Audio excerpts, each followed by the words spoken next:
Hi all, welcome to Vijayamala சக்கரவர்த்தி channel. இன்றைக்கு உண்டான லஞ்ச் மெனு என்ன அப்படின்றத நம்ம கிச்சனுக்குள்ளே போய் பார்க்கலாம். Hi all, welcome to Vijayamala சக்கரவர்த்தி சேனல். ஸோ இன்றைக்கி பார்த்தேன் அப்படின்னாக்கா இன்னிலேருந்து ஒரு few days one part series easy cooking பண்ண போகிறேன். காரணம் என்னன்னா, எனக்கு கிச்சன் வேலைகள் நிறைய ஆக வேறு கிளீனிங் வேலை, என்னுடைய ஆர்ட் ஒர்க்கு, என்னுடைய ஜுவல்லரி ஒர்க்கு எல்லாமே கொஞ்சம் ஸ்லோ டவுன் ஆயிடுது. ஸோ அதனால இப்போ ஒரு ஃபியூ டேஸ் குக்கிங் பண்ணியே ஆகணும், ஆப்ஷன் கிடையாது. ஸோ அதை நான் இந்த மாதிரி பண்ணிக்கலாம், ஈஸி மெத்தடா ஒன் பார்ட் சீரீஸ் ஒரு ஃபியூ டேஸ் பண்ணிட்டு தென் நம்ம ரெகுலர் குக்கிங்க்கு போகலாம் அப்படின்னு ஒரு ஐடியா. ஸோ அதனால இன்னைக்கு நான் 3 கலர் கேப்சிகம் எடுத்து இன்னைக்கு கேப்சிகம் பாத், அதோட சேர்த்து ராத்திரிக்கும் ஒரு பைங்கன் பர்த்தா மாதிரி சுட்ட கத்திரிக்காய் கொஜ்ஜு மாதிரி ஒன்று ரெடி பண்ணிட்டேனாக்கா ராத்திரி சப்பாத்தி மட்டும் பண்ணிட்டோம்னா கிடுகிடுன்னு வேலை ஆயிடும். ஸோ தட் காத்தாலே எல்லாத்தையும் ரெடி பண்ணி எடுத்து வச்சுட்டேன் அப்படின்னா ஒரு சாலிடா ஒரு 3 to 4 hours, ஒரு 5 hours போலயே எனக்கு டைம் கிடைக்கும். அப்பார்ட் ஃப்ரம் எடிட்டிங், போஸ்டிங் இதெல்லாம் இல்லாம ஒரு 4 hours ஆவது எனக்கு அட்லீஸ்ட் டைம் கிடைக்கும். அதுக்குள்ள என்னோட கிளீனிங் வேலைகள்லாம் நான் பண்ணிக்கலாம். அதனாலதான் இந்த மாதிரி ஒரு பிளானிங் பண்ணிட்டு இருக்கேன். எல்லாருக்கும் பிடிக்கும்னு நான் நம்புறேன். உங்க எல்லாருக்கும் வீடியோ பிடிச்சிருந்ததுன்னா தயவு செய்து வீடியோவை லைக் பண்ணிட்டு பாருங்க. உங்களுக்கு ஏதாவது ஒன் பார்ட் சீரீஸ்ல ஐடியாஸ் ஏதாவது வேணும்னா கூட தயவு செய்து நீங்க கமெண்ட்ல போடுங்க, நான் ட்ரை பண்றேன். ஸோ உங்க எல்லாருக்கும் வீடியோ பிடிக்கும்னு நினைக்கிறேன். வாங்க வீடியோக்குள்ள போலாம். இன்னைக்கு உண்டான தலிகைக்கு எடுத்து வச்சுருக்கிற காய்கறிகள் பார்த்தாக்கா மல்டி கலர் கேப்சிகம்ஸ் எடுத்துன்னு வச்சுருக்கேன். பெல் பெப்பர்னு சொல்லுவா இல்லையா, அதுக்கப்புறம் பட்டாணி, பீன்ஸு, கேரட் எடுத்து வச்சுருக்கேன். கொத்தமல்லி இதெல்லாம் வச்சு தான் இன்றைக்கி பண்ண போகிறேன். இது ஆனியன் கார்லிக் போடாமல் பண்ணாலுமே ரொம்ப நல்லாயிருக்கும். நான் இன்றைக்கி போட்டு தான் பண்ண போகிறேன். சாப்பிட மாட்டேன் பூண்டு வெங்காயன்றவா அதை மைனஸ் பண்ணிவிட்டு பண்ணி பாருங்க, ரொம்ப நல்லாயிருக்கும். இது நீங்கள் இதில் கூட பண்ணலாம். வாட் இஸ் தட், ஏகாதசி மாதிரி நாட்களில் கோதுமை இருக்கு இல்லையா, உடச்ச கோதுமை, அதில் கூட பண்ணி சாப்பிட்லாம், ஒன்றும் தப்பு கிடையாது. ஸோ இன்றைக்கி நான் எடுத்து வச்சுருக்கிற கலர் கேப்சிகம் வச்சு இன்றைக்கி கேப்சிகம் பாத் தான் பண்ண போகிறேன். ஸோ வாங்கோ நம்ம இதுக்குண்டான ப்ரிப்ரேஷன் ஒர்க்லாம் பண்ணிவிட்டு குக் பண்ண ஆரம்பிக்கலாம். ஸோ ரெட் கேப்சிகமை ஓப்பன் பண்ணாக்கா உள்ளுக்குள்ளே பாருங்கள் இன்னொரு கேப்சிகம் ஒன்று வளர்ந்து வந்துட்டுருக்கு. பட் ஆனால் இதை பார்த்தா எனக்கு ஒரு பயம். ஒரு தடவை வீடியோவில் இதுக்குள்ளேருந்து பாம்பு வந்த மாதிரி எங்கள் மாமனார் எனக்கு அனுப்பிச்சி விட்ருந்தார். எனக்கு பார்த்துட்டு பக்குன்னு எவ்ரி டைம் எனக்கு இந்த கேப்சிகம் கட் பண்ணச்ச பயந்துட்டே கட் பண்ணுவேன், எங்கேருந்தாவது வந்துட போகிறதேன்ட்டுன்னு. எனக்கு பாம்புன்னா அவ்வளவு பயம். ஸோ அதனால் இதை கட் பண்ணிச்ச பயந்துனே தான் கட் பண்ணேன். தொட்டு வேற பார்த்தேன், அப்பாடா இது கேப்சிகம் தான் அப்படின்ட்டுன்னு. ப்ரிப்பரேஷன் ஒர்க்லாம் கம்ப்ளீட்டாக ஆகிடுத்து.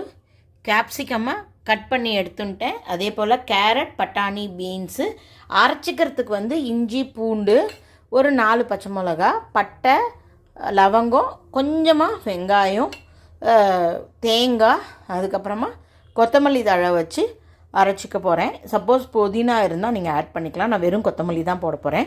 ஸோ வெங்காயம் ஃபஸ்ட்டு வதக்கிக்கிறதுக்கு இப்போ பார்த்தேன் அப்படின்னாக்கா வானல் இது குக்கரையே ஒன் பார்ட் ரைஸ் இல்லையா, ஸோ அதனால் நம்ம டைரெக்டாக குக்கர்லேயே குக் பண்ண போகிறோம். ஒரு முட்டை நெய் குத்திருக்கேன், கொஞ்சமாக தேங்காய் எண்ணெய் குத்திக்கலாம். ஸோ குக்கரை சின்னதாக வச்சுட்டு அரைச்சின்னு வந்துடலாம். ஃபஸ்ட்டு நான் கொத்தமல்லி தழை, அதுக்கப்புறமா தேங்காய், இஞ்சி. ஏன்னா இது கொஞ்சம் கெட்டியான சாமான், இது நார்த்தன்மை உள்ள சாமான். ஃபஸ்ட்டு இதை ஒரு விப்பில் போட்டு அடிச்சுட்டு அதுக்கப்புறம் மித்ததெல்லாம் போட்டு அரைச்சிக்கலாம். பார்த்தீங்கன்னா இதை நல்லா அரைச்சின்ட்டேன், கொரன்னு தான் அரைச்சிருக்கேன். இப்போ பூண்டு, பச்சை மிளகா, பட்டை, லவங்கம் 2, கொஞ்சமாக வாசனைக்கு இந்த இடத்துல நீங்கள் சின்ன வெங்காயம் இருந்து போட்டுனா கூட ரொம்ப நல்லாயிருக்கும். இதை நைஸாக அரைச்சின்னு வந்துடுறேன் தண்ணி குத்தி. ஸோ நல்லா அரைச்சி எடுத்துன்னு வந்தாச்சு. இப்போ கிடுகிடுன்னு நம்ம கேப்சிகம் பாத் ரெடி பண்ண வேண்டிதான். பார்த்தேன்னாக்கா நெய்யும் மெல்ட்டாக எடுத்து தேங்காய் எண்ணெயும் லேசாக சுட்டெடுத்து நான் இப்போ வந்து இந்த கட் பண்ணி வச்ச வெங்காயத்தை ஆட் பண்ணிக்கலாம்.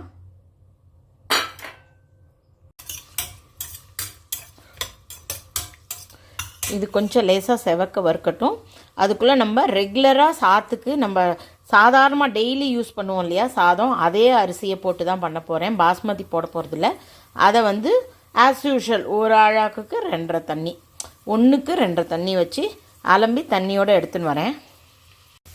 ஸோ நான் இதால் 1 டம்ளர் எடுத்துட்டுருக்கேன் அரிசியை. இதை அலம்பிட்டு இதால் 2 டம்ளர் தண்ணியையும் குத்தி எடுத்து வச்சுடுறேன். அரிசியை அலம்பிட்டு அந்த ஜலத்தையும் மெஷர்மெண்ட்டோடு கரெக்டாக எடுத்து வச்சுட்டேன். இப்போ பார்த்தேன்னா நல்லா வெங்காயம் கண்ணாடி பதம் வந்துடுத்து. நான் இப்போ வந்து கேரட், பட்டாணி, பீன்ஸ் ஆட் பண்ணிக்கிறேன். ஒரு வதங்கினா போதும், ரொம்ப வேண்டாம். ஏன்னா நம்ம குக்கரில் தானே குக் பண்ண போகிறோம். சட்டுன்னு வந்து குக் ஆகிடும்.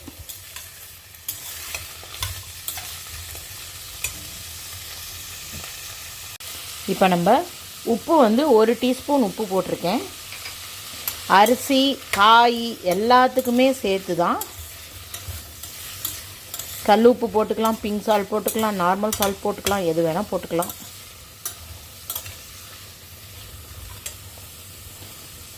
இப்போ கேப்சிகமும் ஆட் பண்ணிடலாம். பாருங்களேன் எவ்வளோ ரிச்சாக இருக்குது. எல்லா காய்கறிகளும் உடம்புக்கு போகும். குழந்தைகளுக்கும் ரொம்ப நல்லது. Vitamin E rich. இது கேப்சிகமில் வந்து விட்டமின் கே ரொம்ப ரிச் இருக்குது. ஆன்டிகார்சினோசிஸ் அந்த இது கேன்சர் எதிர்ப்பு தன்மை வந்து இந்த ரெட் கேப்சிகம்லேயும் எல்லோ எனிதிங் கலர் ப்ராடக்டில் கேரட்டு, பீட்ரூட் எல்லாத்துலேயுமே வந்து அந்த கேன்சர் எதிர்ப்பு தன்மை பண்ணக்கூடிய ஒரு இது இருக்குது கலர் காய்கறிகளில். எஸ்பெஷலி ரெட் காய்கறிகளில் நிறையாவே இருக்குது. இப்போ இது ஒரு 2 மினிட்ஸ் வதங்கி எடுத்துனா அரைச்சி வச்ச விழுதை ஆட் பண்ணிக்கலாம். காயெல்லாம் பாருங்க நல்லாவே வதங்கியிருக்கு. பார்த்தீங்களா, முதல்ல போடுறச்ச குக்கர் ஃபுல்லும் இருந்தது. அந்த அளவுக்கு வதங்கினா போதும், ரொம்ப ரொம்ப சாஃப்டாக வேண்டாம். இப்போ நான் அரைச்சி வச்ச விழுதையும் ஆட் பண்ணிக்கிறேன்.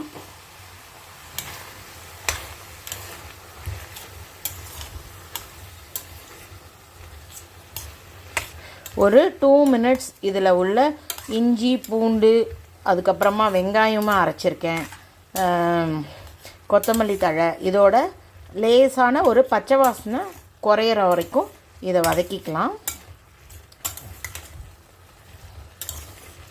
ரொம்ப ரொம்ப ஹெல்த்தியான சாப்பாடு. கையில் லஞ்ச் பாக்ஸுக்கு கட்டி கொடுக்கறதுக்கு இதை யூஸ் பண்ணலாம். கண்டிப்பாக ஆஃபீஸ்க்கும் எடுத்துன்னு போகலாம், குழந்தைகளுக்கும் கொடுக்கலாம். ஒரு 2 மினிட்ஸ் கழித்து நம்ம வந்து அரிசியை இதோடு ஆட் பண்ண வேண்டியதான். மிக்ஸி அரைச்சதை வந்து அலம்பி குத்தினேன் இல்லையா, இதில் எடுத்து வச்சுருக்கிற ஜலத்துலேயே எடுத்து அலம்பியிருக்கேன். அடிஷ்னலாக ஜலம் குத்தி பண்ணேலாம் சாதம் குழஞ்சி போயிடும்.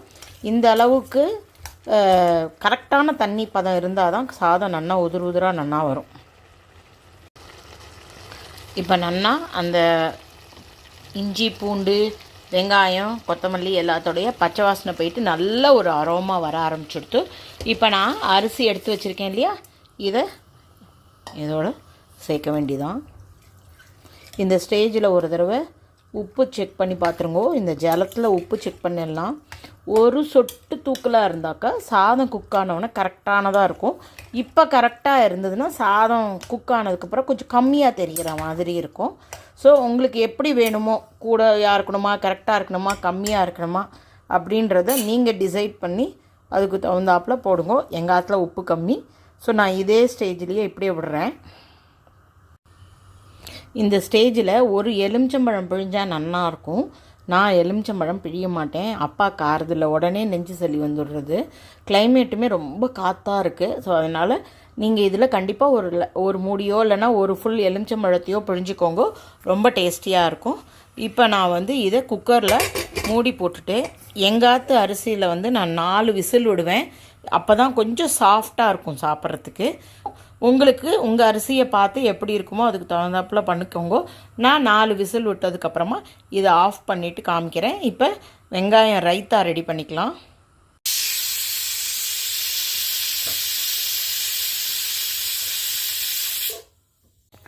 ஸோ தயிரை நல்லா கட்டி இல்லாமல் பீட் பண்ணிட்டு 2 சின்ன சைஸு வெங்காயமும் கொத்தமல்லி, பச்சை மிளகா எல்லாத்தையும் ஆட் பண்ணிட்டாச்சு. அதுக்கப்புறம் இதுக்குண்டான உப்பையும் போட்டுனாச்சு.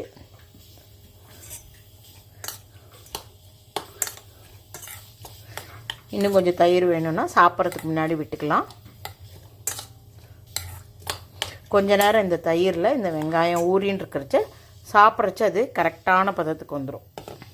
ஸோ நமக்கு ஆனியன் ரைத்தாவும் ரெடி. அடுத்தாப்பில் நம்ம சுட்ட கத்திரிக்காய் கொஜ்ஜு மாதிரி ஒன்று ரெடி பண்ணிக்கலாம். ராத்திரிக்கு சேர்த்து இப்போயே பண்ணி வச்சிட்டேன் அப்படின்னாக்கா கொஞ்சம் வேலை கம்மியாக இருக்கும். ஓ காட், ஓகே. எண்ணெய் தடவிட்டு பண்ணுறதுனால கையை விட்டு போகிறது. ஸோ இது ரெண்டும் நல்லா சுட்டு அதோட தோலெல்லாம் க்ளீன் பண்ணி எடுத்துகிட்டு காமிக்கிறேன். கடைசியாக நிறையா தடவை இதை காமிச்சிருக்கேன் உங்களுக்கு.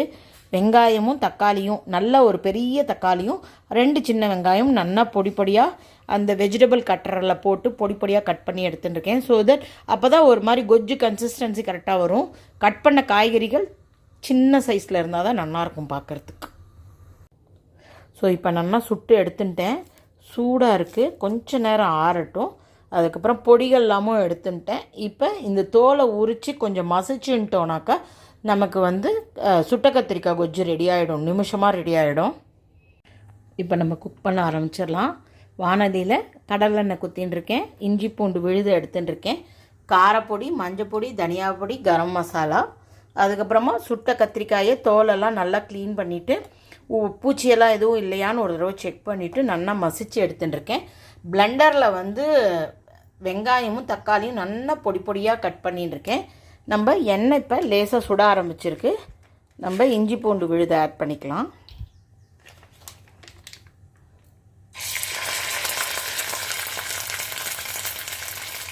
இதுக்கு மேலேயே வெங்காயமும் தக்காளியும் போட்டிருக்கோம், இல்லைன்னா தெறிக்கும்.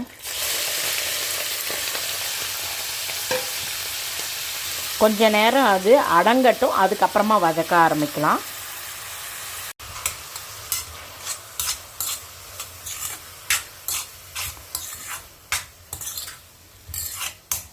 நல்லா வெங்காயமும் தக்காளியும் பச்சை வாசனை போகிற வரைக்கும் ஃபஸ்ட்டு வதக்கிக்கலாம். அதுக்கப்புறமா பொடிகள்லாம் 1 by 1 ஆட் பண்ணிக்கலாம்.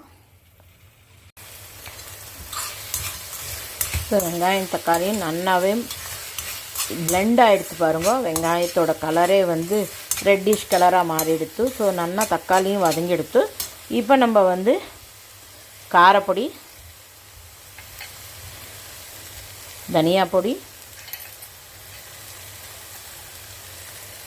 மஞ்சப்பொடி,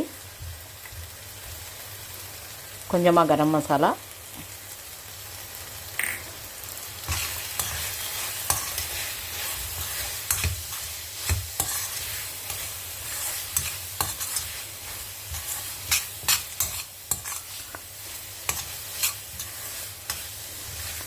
உப்பு ஆட் பண்ணிடலாம்.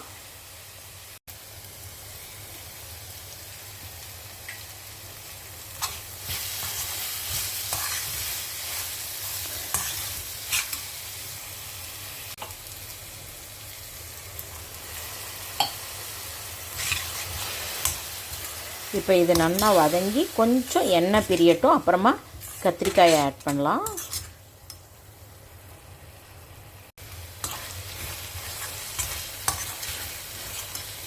இப்போ நம்ம கத்திரிக்காய் மசிச்சு வச்சதை ஆட் பண்ணிக்கலாம்.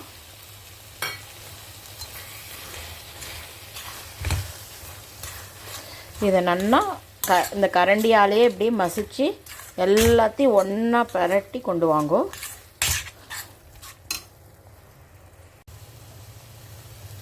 இது ரொம்ப கிரேவியாக இருக்கக்கூடாது, கொஞ்சமாக கம்மியாக பார்த்து ஜலம் குத்தி மசிச்சு பண்ணுங்கோ. இது ஒரு மாதிரி இந்த பேங்கன் பர்த்தா மாதிரி ஸ்டைல் தான்.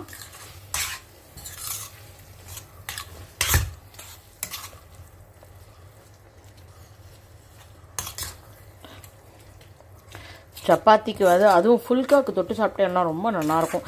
பொதுவாக எங்கள் ஆத்தில் நாங்கள் வந்து ஃபுல்கா தான் பண்ணுவோம். ஸோ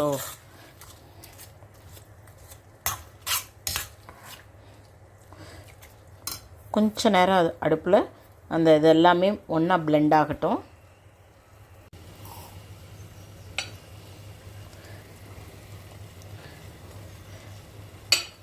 கசூரி மேத்தியும் ஆட் பண்ணிட்டேன் நான் வாசனைக்கு. அது ஆட் பண்ணால் தான் கண்டிப்பாக இந்த ரெஸ்டாரண்ட்டோட ஒரு டச் வரும். இதுலேருந்து கொஞ்சம் எண்ணெய் வெளியில் வந்து ரொம்ப நான் எண்ணெய் குத்தலை, அதனால் எண்ணெய் கொஞ்சமாக வெளியில் வந்த உடனே ஆஃப் பண்ணிவிட்டு கொத்தமல்லி தழை போட்டுட்டோம் அப்படின்னாக்கா நமக்கு சுட்ட கத்திரிக்காய் கொஜ்ஜும் ரெடி ஆகிடும். இன்றைக்குண்டான தளிகை ரெடியாக எடுத்து பார்த்தேன் அப்படின்னாக்கா கேப்சிகம் பாத் பயங்கர கலர்ஃபுல்லாக எம்மியாக ரெடி ஆகிருக்கு.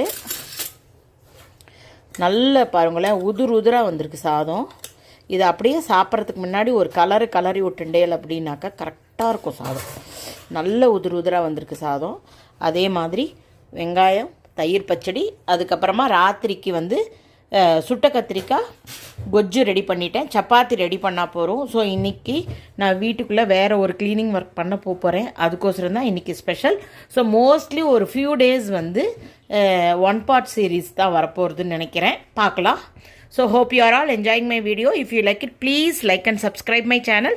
Thank you for watching. Bye bye all.